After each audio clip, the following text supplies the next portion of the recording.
Bonjour baddies, welcome back to another video. It's problem number 15 of the 2025 AMC8. K draws a 6x6 grid. He colors 13 of the unit squares silver and the remaining squares gold. K then folds the grid in half vertically, forming pairs of overlapping unit squares. Let M and capital M equal the least and greatest possible number of gold-on-gold pairs, respectively. What is the value of M plus capital M? Let's set lowercase m as our least and capital M as our most. So as you guys can see here, we have our 6x6 grid.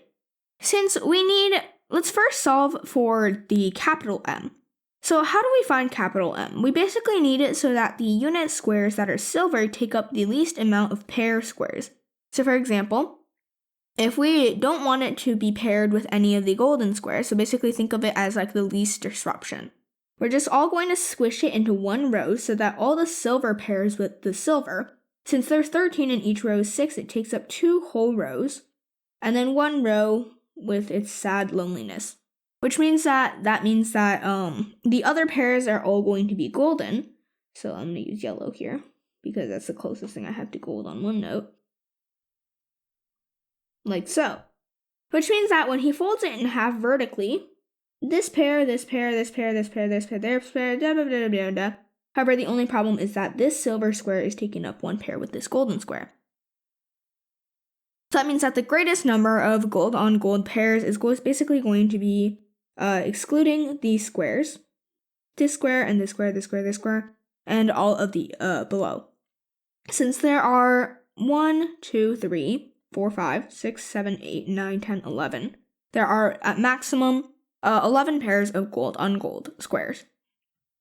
However, what about the minimum amount? This is basically where the silver squares take up the maximum amount of pair squares as possible. So we're trying to pair the golden squares with the silver squares. However, since there are more golden squares than silver squares, that is not entirely possible for all of them to be paired.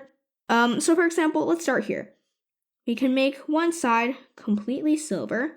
So there are 6, which means that we're going to have to stop. This is 3, so 12, that. And then one extra one, just to disrupt the flow as much as possible. And then this other side is going to be completely gold, so the remaining ones are gold.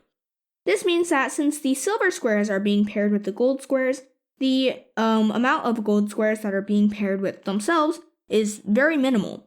And that only includes this little collection of 5 golden squares here, which means that they're going to be paired like so. But everything else is being paired with silver on gold, creating only 5 gold on gold pairs. So this is equivalent to 16. So the answer is C, 16. So yeah, that's the end of this video. Hope you guys enjoyed, and I'll see you all on the next one. Bye bye!